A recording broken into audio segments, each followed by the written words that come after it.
Many of you are, oh, there we go. I know many of you are, preparing dinner and taking care of the children, so we totally get that.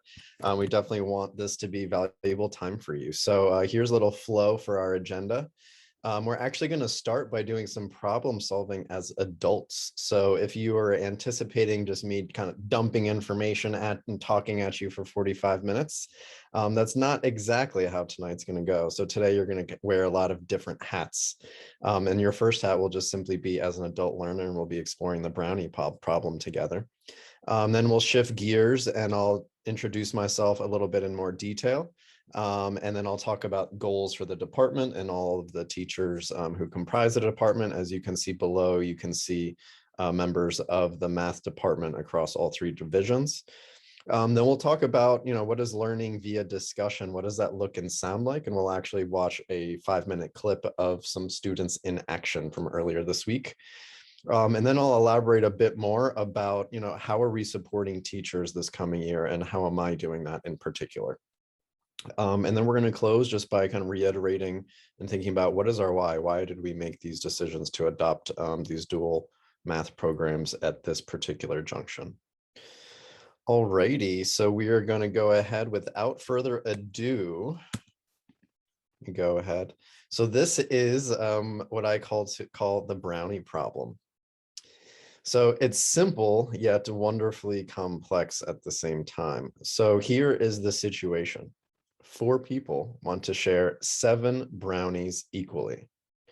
How much brownie could each person get?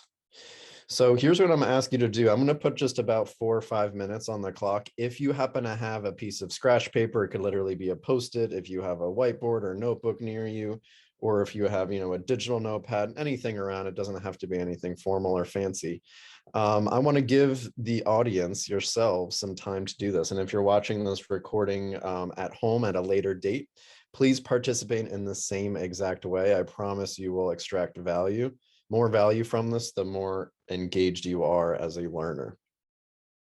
All right, so this was actually be my first time facilitating a mathematics discussion via this webinar function on Zoom. So unfortunately, while I can't see your lovely faces, what I will ask you to do, if you don't mind, is to communicate your thinking to me via the chat in private. So you can just go ahead and tell me how much brownie you think each person get, but not just that. I'd ask you to elaborate, just a couple of sentences about how you figured that out.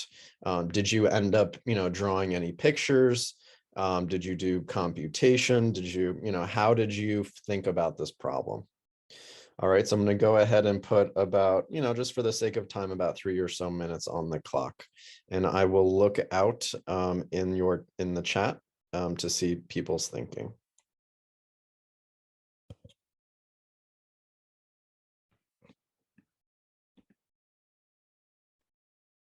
I'm gonna toggle off of full screen for a moment just so I can see the chat.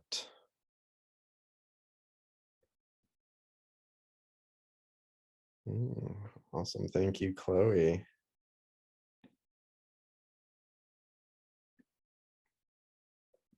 I appreciate the risk. Even if we're not sure about our thinking, it does indeed take courage to share our thinking publicly, whether we are children, adults, whether we're professional mathematicians or, use STEM actively in our careers, or maybe we haven't thought about this kind of situation since we were in school.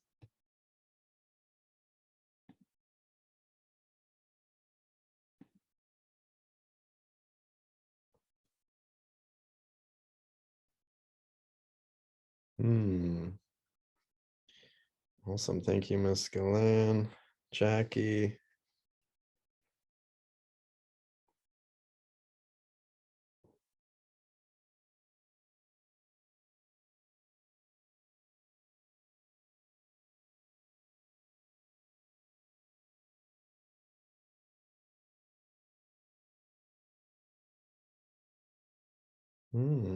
Interesting.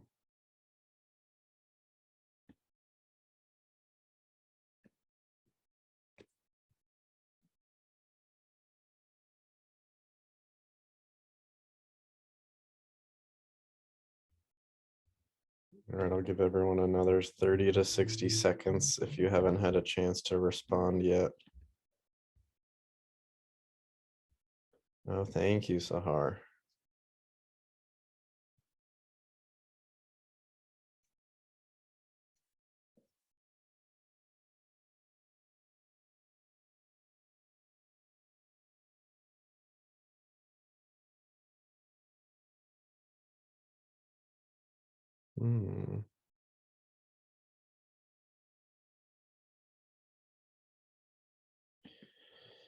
All righty. Here's what I'm going to do now.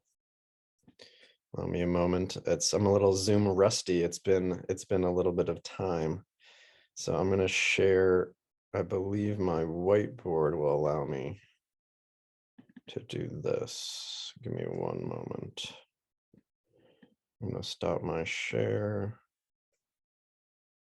And I'm going to use this feature, but I want to use this here. Good. Okay. All right. So obviously, if this was, a non-webinar session, I'd be able to, or in person, I'd be able to peek over people's shoulders and actually kind of make sure I'm understanding different students' approaches. But for right now, I'm just going to have to kind of anticipate or guesstimate based on what people have said in the chat. So a couple of you said that, let me get my colors out here, said that you, I believe it was Sahar, let me get my materials out. Oh, sorry, I want this tool. Why isn't this not letting me? I guess I'll use this feature.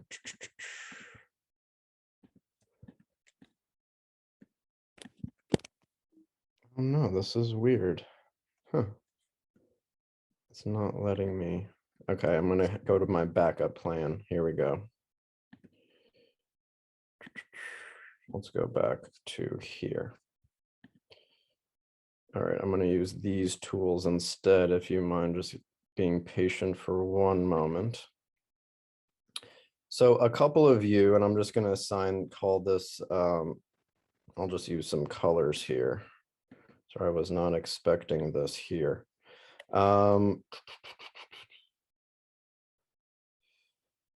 See, as teachers, we have to figure this out in real time when technology works against us.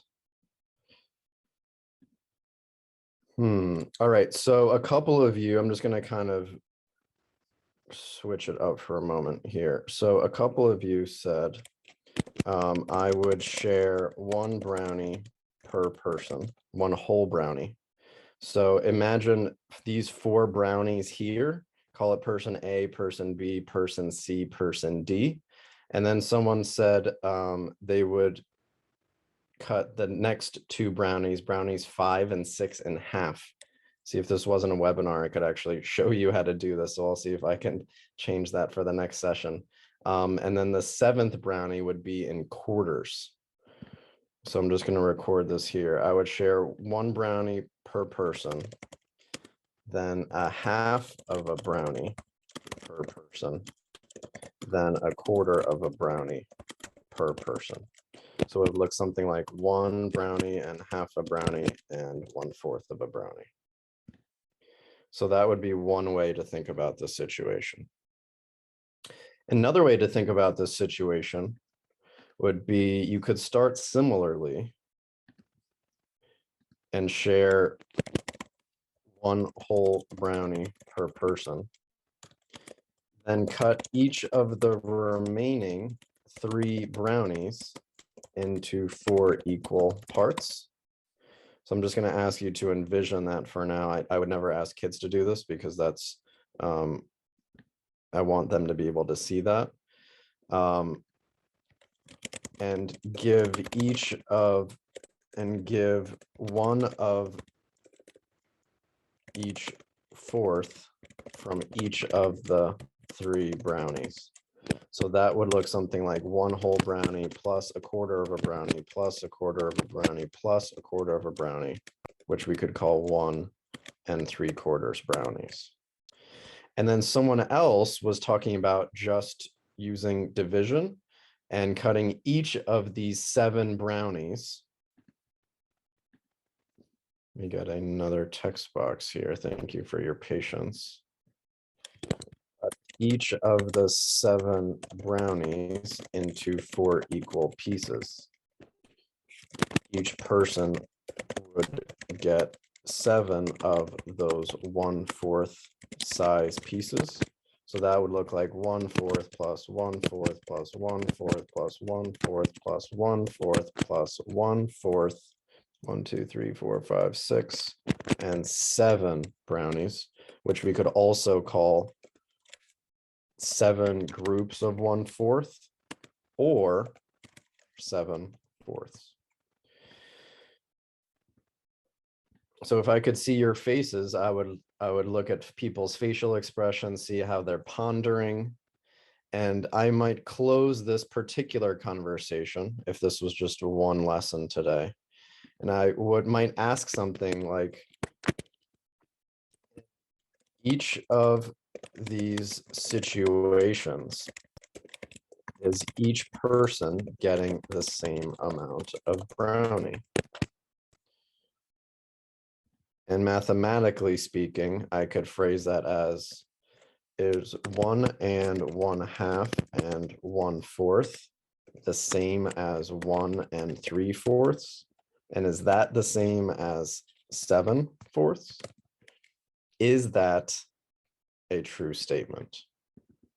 And imagine if you were a 3rd, 4th, this is typically this kind of situation posed in 3rd or 4th grade, possibly up to 5th grade, depending on the class and the students. But this might be the first time you've ever seen whole numbers and fractions considered and compared together. So this is just one example. Let me check to see how my pacing is doing, about what a conversation would look like. Obviously, this was much more of a monologue, and this may have felt more traditional simply because I can't see people's faces and you can't tap into your mics like we normally would and like we did last year while we were hybrid and remote. But I just wanted to give you a sense as to when we start to think about like how the new math, right? A lot of this new lingo being thrown around, like what do we mean by new math? Some key things that I want to point out is this idea that there's more than one way to think about this. So as teachers, we call this multiple entry points. 2, notice that this was presented in context. So depending on the age group and my individual students, I could also literally bring in 7 real brownies and have kids physically do this as well, if I felt like that was necessary and that was motivating and engaging for kids. And what's really rich here is we can start to think about what are some of the big mathematical ideas that are underlying this problem. So one thing you can think about is, based on the final question that I posed, is equivalence, right? And I was talking with the math team just yesterday afternoon. In my opinion, the idea of equivalence might be simply the most important mathematical idea from pre-K all the way really through 8th grade. Some other ideas here are fractions as equal parts and fractions as division. So oftentimes, I know when I went to school and I was introduced to fractions in 2nd, 3rd, 4th grade, I was taught that, oh, the top number is the number that you shade, right? And the bottom number tells you how many equal parts you have. So that top number is just how many squares you shade, and the bottom number is how many squares they are. And that's really only one very narrow way to think about fractions. Fractions as division is a really critical big idea that kids really need to grapple with and construct between the ages of, I would say, grades 3 and really 6 is where a lot of that heavy lifting happens. All right, let me check my chat and see if there's any questions coming in. I just saw Michelle. Yes, I would love to be able to hear attendees talking if they would like. I'm just not sure how to. Okay, awesome. Thank you, Michelle. Okay, cool.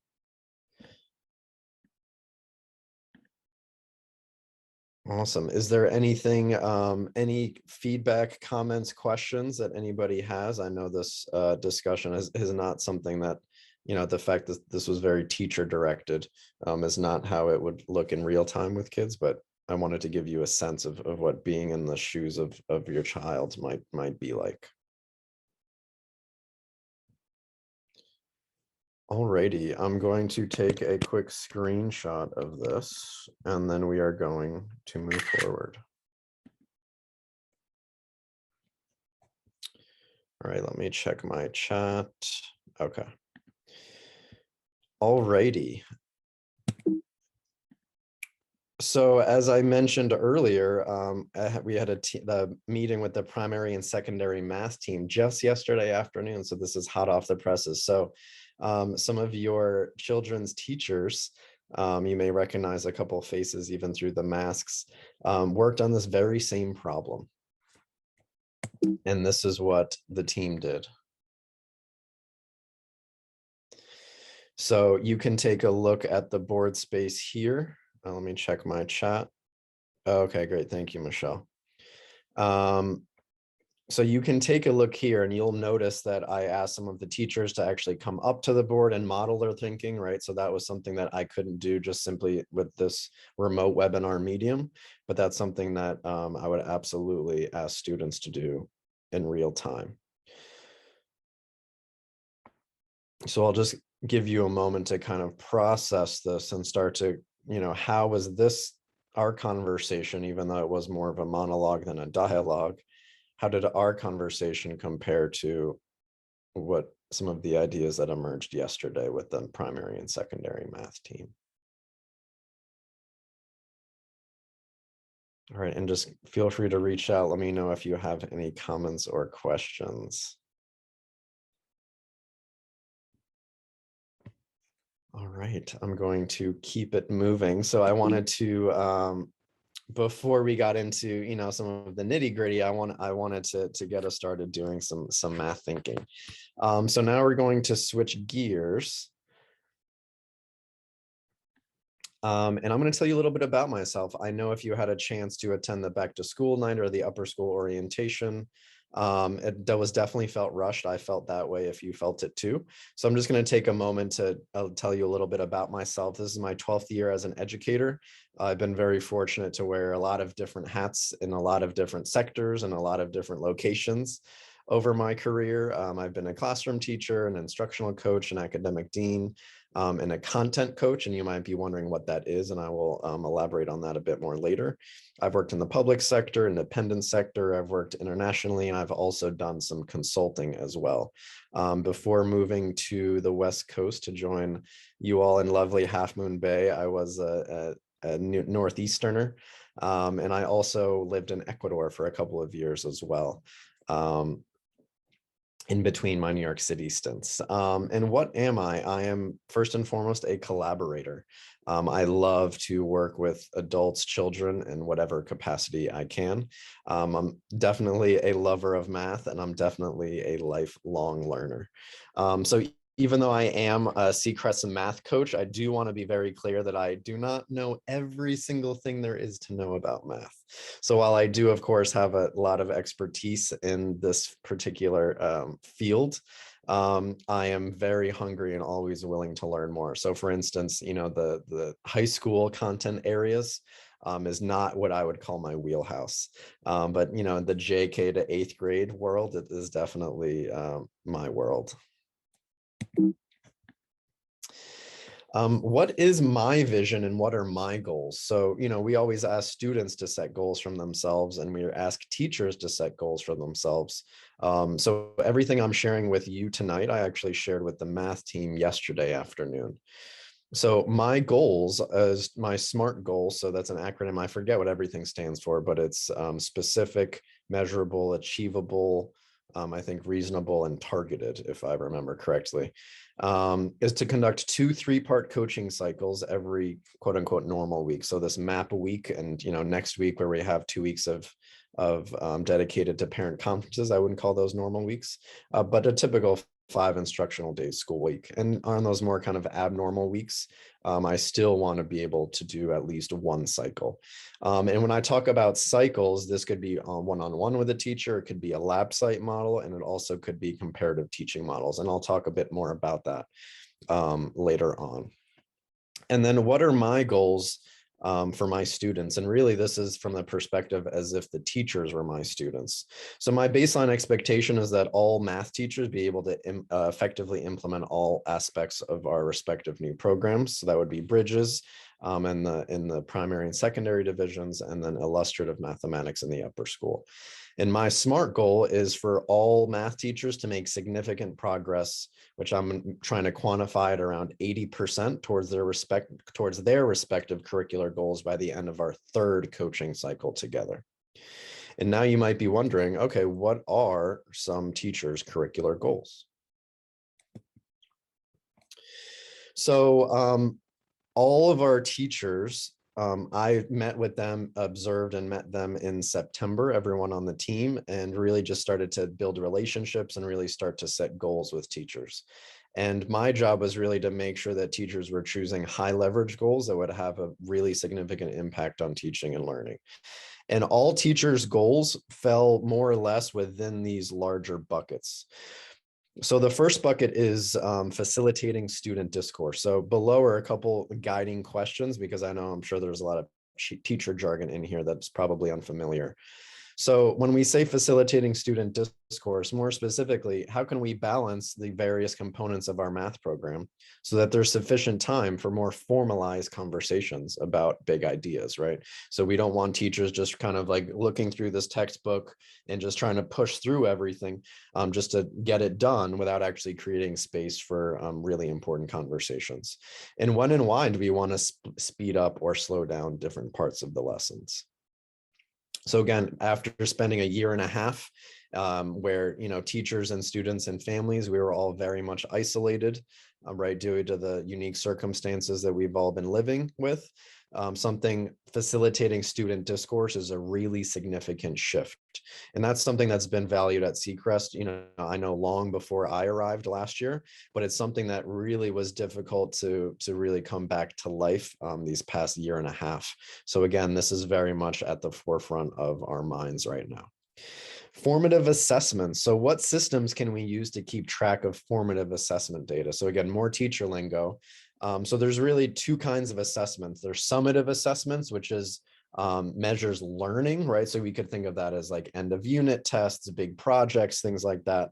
But then there's also formative assessment, which is information for teaching, right? So this is all the little information that teachers are gathering with and noticing everything, kids are saying, not saying, doing, not doing, all of the little verbal and nonverbal cues, everything that our job is to really gather as much data using all senses as possible. But it's really hard to actually systematize how we collect that data. So that's something that I'm going to be supporting teachers with.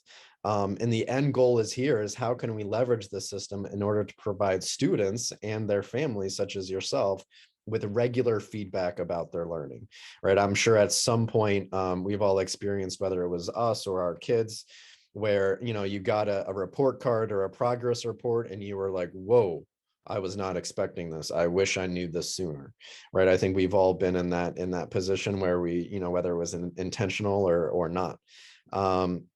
And that's something that we just want to be able to give kids and families regular feedback. So when it comes time for conferences or progress reports, there's no surprises. There's just more time and space for us to elaborate and get into detail about your child. Effective planning. How can we leverage all of these brand new curricular materials to figure out like really what is the most important thing in this particular unit? And then how can we channel all of our teachers' incredible creativity to actually facilitate how we're adapting these new materials to fit the needs of our students, right? So again, meeting with teachers was really wonderful this first month. The team was very much gung-ho about, giving this program a chance and leaning into it. But that being said, we don't want the teachers to feel handcuffed and not be like, oh my God, I can't use, all of my skills and talents because I have to do it this particular way. No, it's my job to allow teachers and support teachers in being able to infuse everything that they already know with being able to use this program in a really coherent way. And last but not least, what is this content knowledge, right? So, I even naively so, especially the primary grades, right? J, K, and K, like, oh, this isn't really that hard. Kids are just counting. That's what I thought. And then once I spent time with some incredible experts in the field of early childhood numeracy, my world was awoken to the complexity of these ideas. So what are these actual ideas, right? In order for kids to be able to count, what are the big ideas underneath that, like cardinality and one-to-one correspondence and hierarchical inclusion? Again, I'm not going to go into the nitty-gritty of that, but there are incredible complexities there. And then, so what are the ideas? And then how do students actually construct those understandings over time?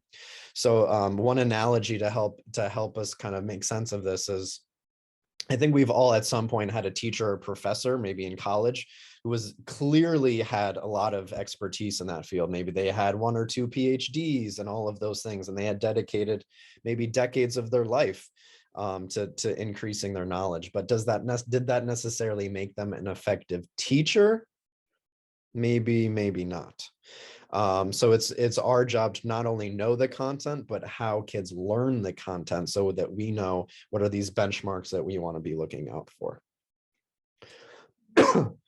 Whew. All right, a lot of talk, so I'm going to take a moment here to take a glance at the chat.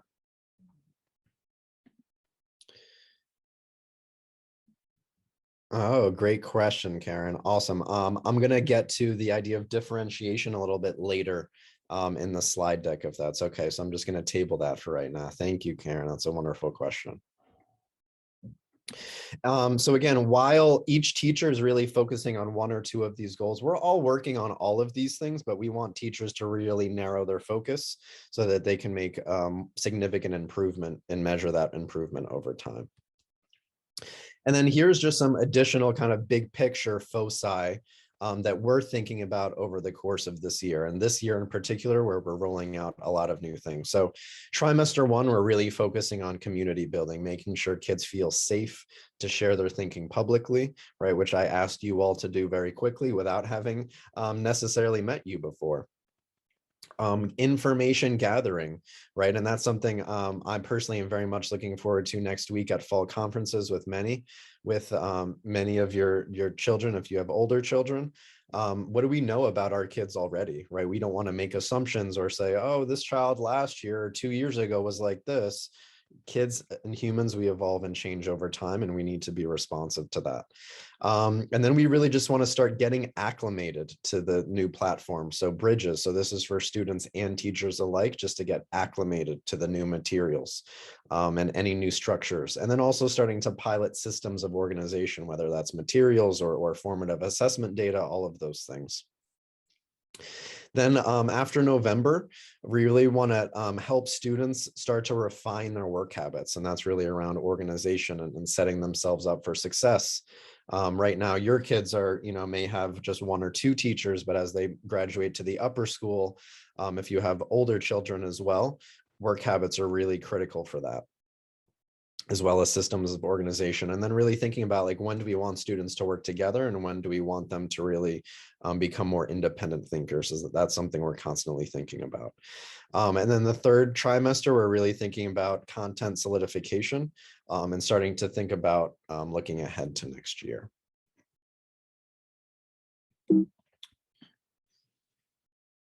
All right, so now we're going to get into the nitty gritty a little bit. So how will I be supporting the math department? So when I say a coaching cycle has 3 parts, so this is what the 3 parts really means. And I tried to do my best to kind of summarize this and just give you the headlines, but also give you enough information that you understand what the general structure.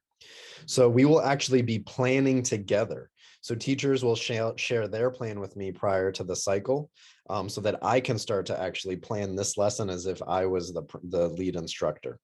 Then we meet and we actually co-plan the lesson, and we think about what are the big ideas underlining the lesson. What are the questions we want to ask, and where do we want to slow down and speed up the lesson? And what's the role of mathematical models in this lesson? All of these important critical things. And at the end of that planning session, we actually agree on what our respective roles are.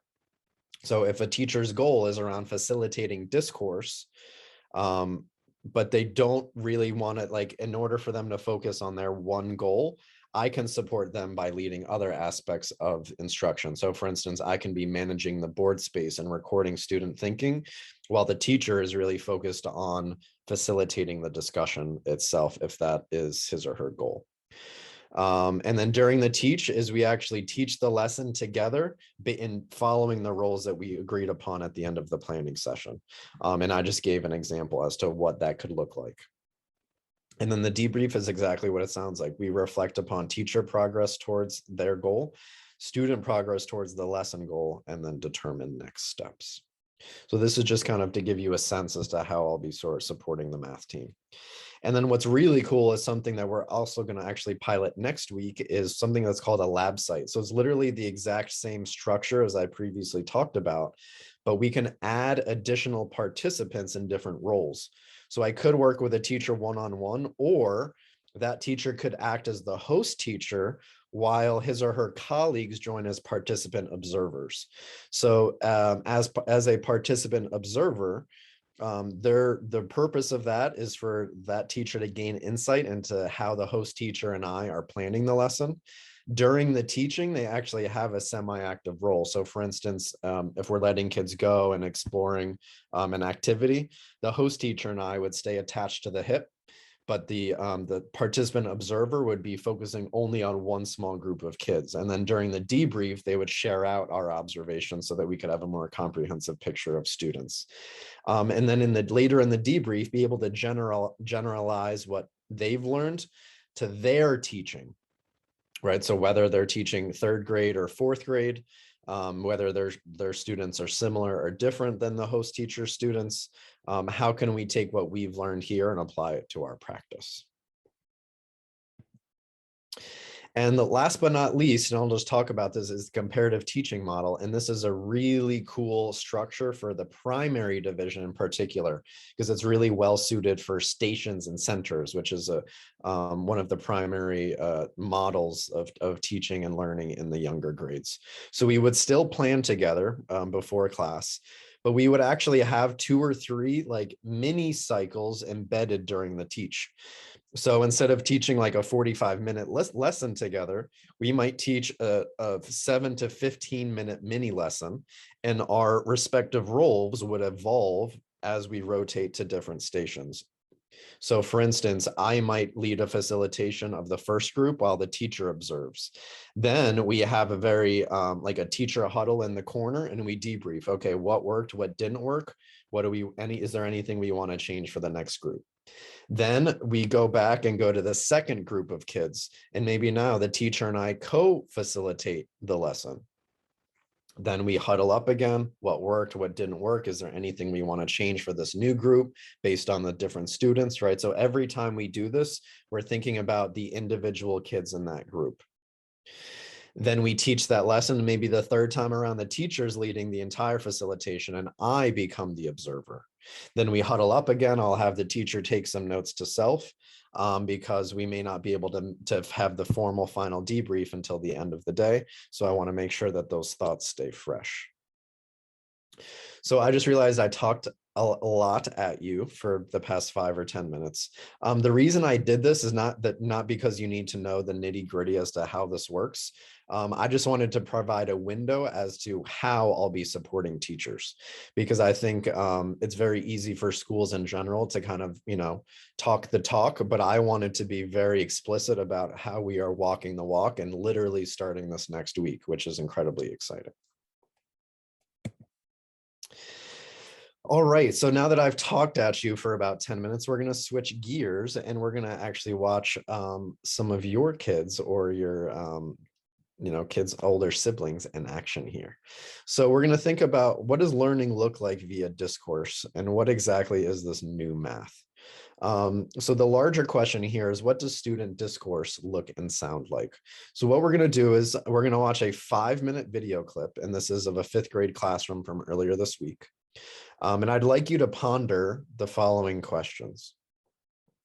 What is the role of the teacher? So simply put, what is the teacher doing? And also, what is the teacher not doing intentionally?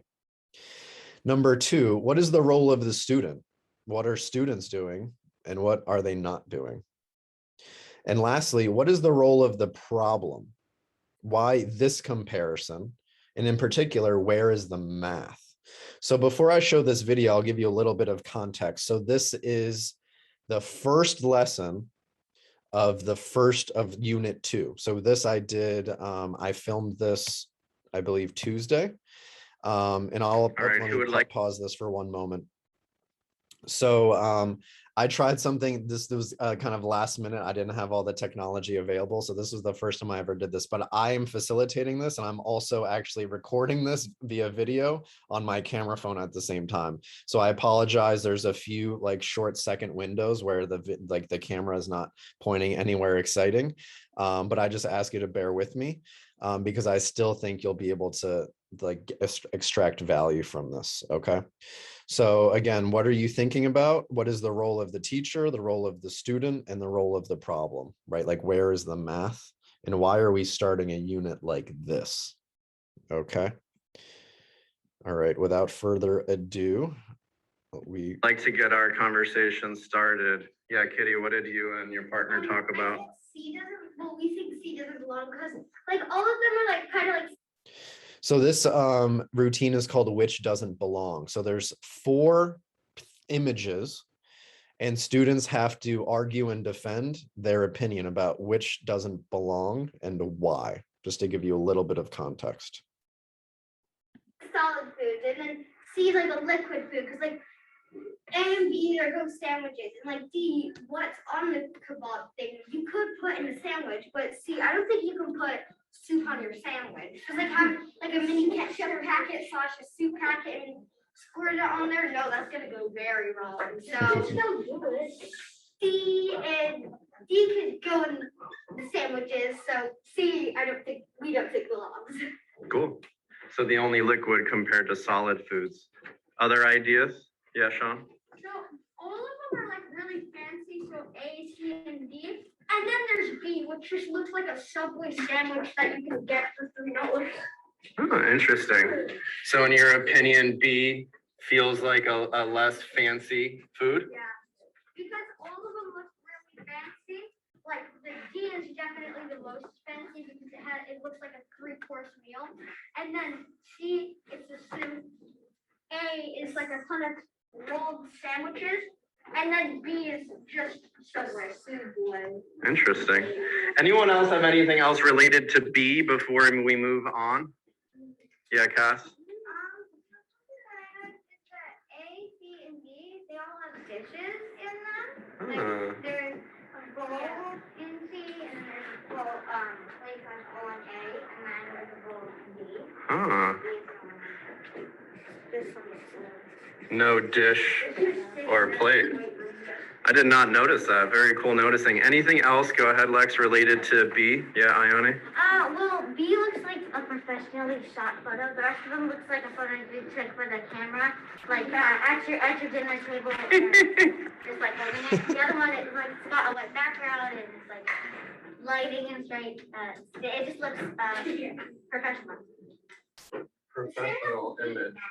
D also looks like pretty fancy. Anything else about B? Yeah, Diego?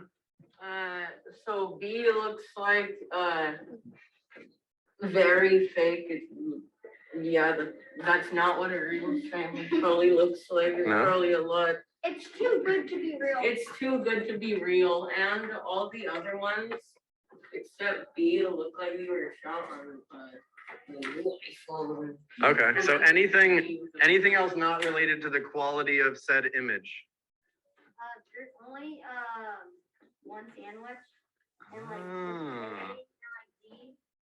has a lot of things, like at least like 8 little burrito things. Then B has a lot of things like a tortilla, some meat, some vegetables. And B just looks very plain, and there's only just one of them.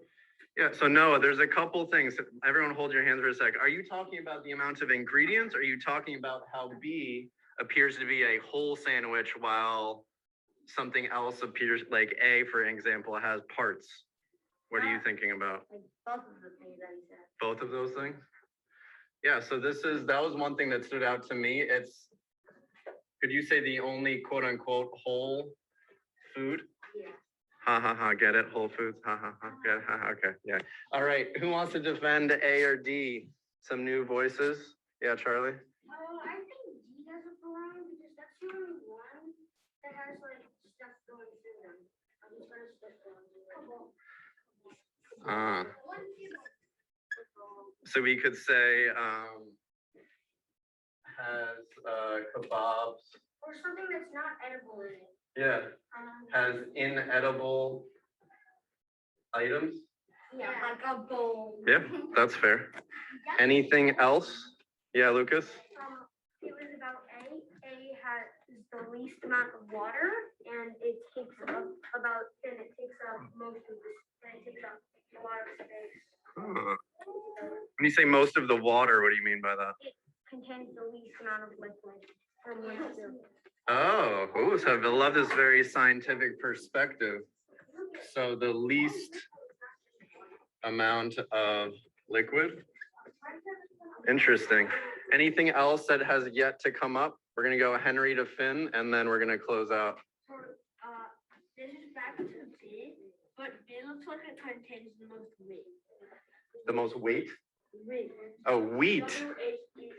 In terms of specific ingredients, has the most wheat. Finn?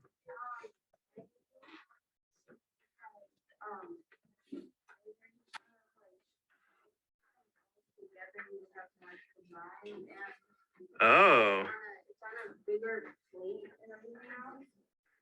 So Finn, let me try to record this. Are you saying A would be the largest if the parts were combined? That's an interesting idea. I'm gonna pause here. Oh, a couple, are any other new things? Okay. Alrighty, so we're going to pivot back to the first slide here. And so I'd like us to return to thinking about these questions. What is the role of the teacher, the role of the student, and the role of the problem? So I'd love to hear from some participants who are willing to share their thinking.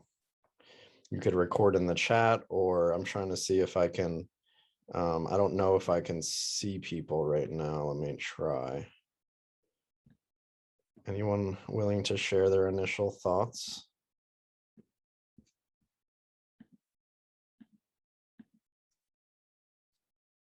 This is like the teacher's worst nightmare when you ask a question and you hear crickets.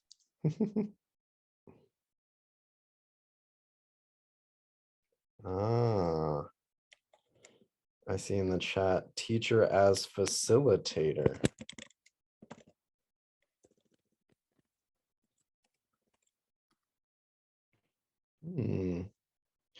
So yes, I'll elaborate a little bit on that, right? So when we say facilitator, right, that doesn't mean we're the ones doing all the talking. It's really us like creating space and managing the direction of the conversation. That's absolutely one of the critical roles of the teacher. Anything else come to mind? Teacher as encourager. Yeah, absolutely. And I'm wondering if I could ask a follow-up question. What kinds of, like, what was I encouraging? What kinds of behaviors was I encouraging? Was I don't know, Ms. Galang, if you'd be willing to elaborate on that a bit.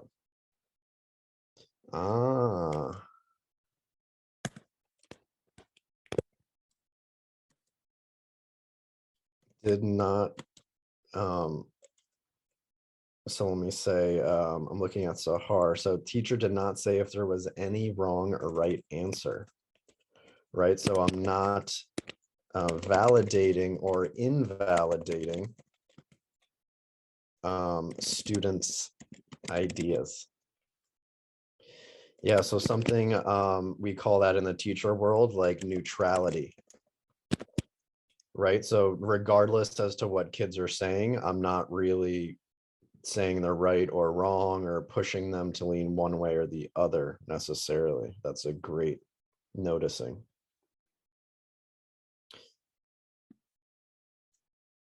Oh, encourager. Thank you, Ms. Galang. Yeah, so I think, yeah, one moment as I asked for new participants, right? I remember that explicitly. So let's think now, what was the role of the student here? What were students doing or not doing?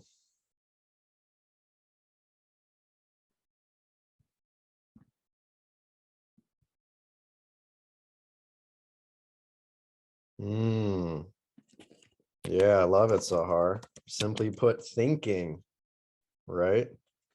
I see someone else being creative, right? You could probably tell from some of my laughs, right? Like I had anticipated a couple of the students' ideas, but there's no way that, you know, we could anticipate that, right? This idea of like the ingredients that were coming up and like the quality of the image, that is not something that I was anticipating at all. Yeah, and then something I want to add on to that is this wasn't easy to notice, but kids were listening. Oh, wow, Karen, you just literally read my mind. Listening to their peers, right? And kids were adding on to each other, you know, kind of very organically, agreeing, disagreeing, elaborating. Exactly right. So let's shift gears to now the role of the problem, right? So my question to you is like, what does this have to do with math, right? Like we were looking at pictures of food. Why didn't I put up equations of fractions on the first day of this fractions as division unit? What would be the impact? Like, how do you think kids' participation would have been on the first day, the first 5 minutes of this unit, if I have thrown equations up on the board right away?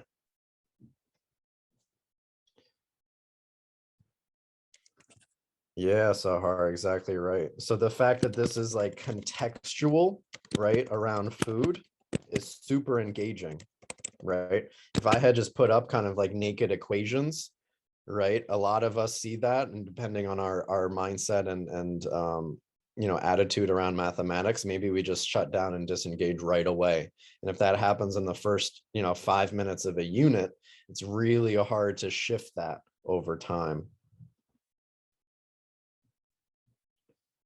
Yeah, and something else I would add, oh, sorry, that was a typo. Something else I want to add to that is this idea of this, yes, this elicits the development of reasoning, right? So even though there wasn't like specific mathematical concepts in this particular comparison, even though there absolutely will be in follow-up lessons, the way that we can get kids developing like their how they articulate their reasoning is this is how it starts, and something contextual, something kids understand and are familiar with and kids care about, and then we just have to generalize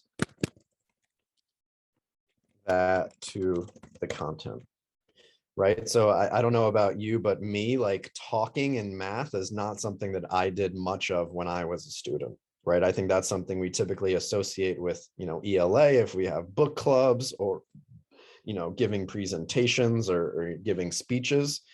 But math, talking in math is not something that comes naturally to most of us. Oh, I love that. Yeah, creating, you know, safety and comfort to encourage risk taking, right? It feels a lot more lower stakes to talk about, you know, these images compared to maybe some equations. All right, I'm taking a look at the time and I'm going to move us along. Oh, there was one more thing in the chat. Oh, thank you. All right, I'm going to keep it moving. Let me toggle this. Give me one moment. All right, so now let's get into a little bit more specifics. So why did we choose bridges for the primary and secondary division? So bridges, first and foremost, accurately reflect Sea Crest values and beliefs about teaching and learning, right? So this idea of critical thinking and productive struggle, right? Where we want kids to do the thinking before we, kind of jump in. And this belief that conceptual understanding is more important than just simple procedural knowledge. Like, do we need to know procedures at certain junctures? Yes, sure. But is that the end all be all? Is that what our generation of kids, is that what's going to help them solve real world issues like global warming? No, right? We have calculators and computers to do that. We need to start to train our kids to be problem solvers in whatever field that they choose to pursue as adults. And this idea of socialized learning via discourse, right? So as much as it may pain us adults and teachers to say, or parents and teachers to say, kids often learn better from each other than from us, right? And you've probably seen that before if you've tried to convince your child to do X, Y, or Z. If their peer does it, or encourages them to do it, they're a lot more likely to do that, right? So that's another reason why we want to leverage discourse. Bridges also fosters the curricular alignment, coherence, and continuity that we've really been seeking across all three divisions, right? Especially last year where we were very much isolated. We all felt a little bit disconnected, and those experiences were not as coherent as we would have liked for kids. And Bridges also caters to the personalization of kids' math journeys and the development of reasoning. So I know Karen was wondering about how are we differentiating. So I'll speak a little bit to how Bridges does that. So within every Bridges lesson, the curriculum in the guide itself always includes nuggets about how to support kids who may not be ready for that current lesson, as well as how to extend kids who maybe are very comfortable with the content of that day's lesson. So that's not to say that whatever the book says is going to be like the just right solution, but that's also going to be a part of all of our coaching cycles with kids, is how can we use these materials and simply scale things up in order to meet kids' needs, on whatever end of the spectrum that they're at. So that's something that Bridges does a really phenomenal job of. And that's something that I'll be teasing out with teachers as to how they can leverage Bridges to do that when we work together, and of course, when they're teaching without me. And what's really great is Bridges has a phenomenal database, technologically wise. So if teachers want to be projecting things in slides, they have that capability. There's also virtual games and things like that to go along with all of the printed and hands-on manipulatives that we provide. And so what does math look like in Bridges? So there's really three core components. The first is what we call number corner, and this is facilitated daily, anywhere from 10 to 20 minutes, depending on the grade level and the unit. So it could be anywhere from 1 to 3 routines that either directly or indirectly support the goals of that unit. So these routines could be around, working with the calendar, counting the days of school. Those are some of the more familiar ones for the primary division. And this will extend up to now in secondary and 4th grade. Mr. Dumont is doing some things with Egyptian hieroglyphs, right? And how, what are those connections, and how do we make sense of those numerals as well? And what's cool is that these routines can spiral back to previous units, as well as plant seeds for future units. And then the problems and investigations component, this is really like the core part of the Bridges curriculum. And this will be anywhere from 15 to 30 minutes, depending on the lesson. And it typically begins with a teacher guided mini lesson, which will usually be whole group, but that can vary as well. And this is always grounded in mathematical models and contexts, right? So we know with younger kids, teaching through stories is something that's really powerful for them.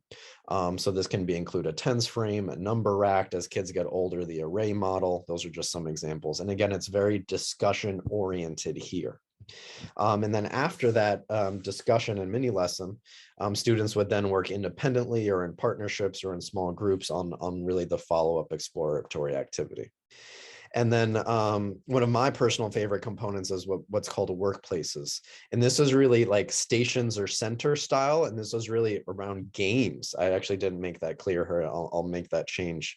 But this is around, and this happens depending with the younger the kids are, this happens every day. And as they get a little bit older, it happens a little bit less frequently.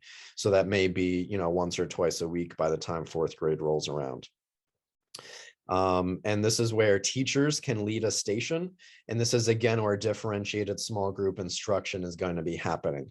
So, September is about getting routines and procedures up and running so that our JKers all the way through 4th grade can be independent and be on task and learning while not under the direct supervision of a teacher. And that way the teacher can focus all of his or her attention for that station in that particular group of students and being able to extend kids or support kids in however way that's needed.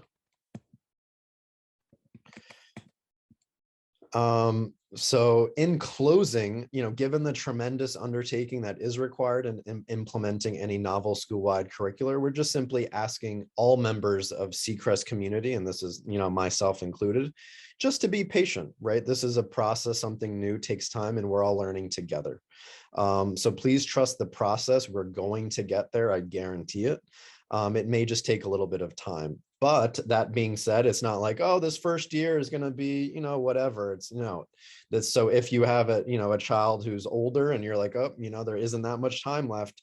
Don't worry. As a New Yorker, urgency is how I live my life, which is why we're starting, coaching cycles next week. Even though we have parent conferences happening, like there's no time like the present, right? We want to maximize every moment we can. And also just keep in mind that, all of our Sea Crest teachers are incredible. They have previous teaching experience to draw upon. We've all received extensive program trainings over the summer.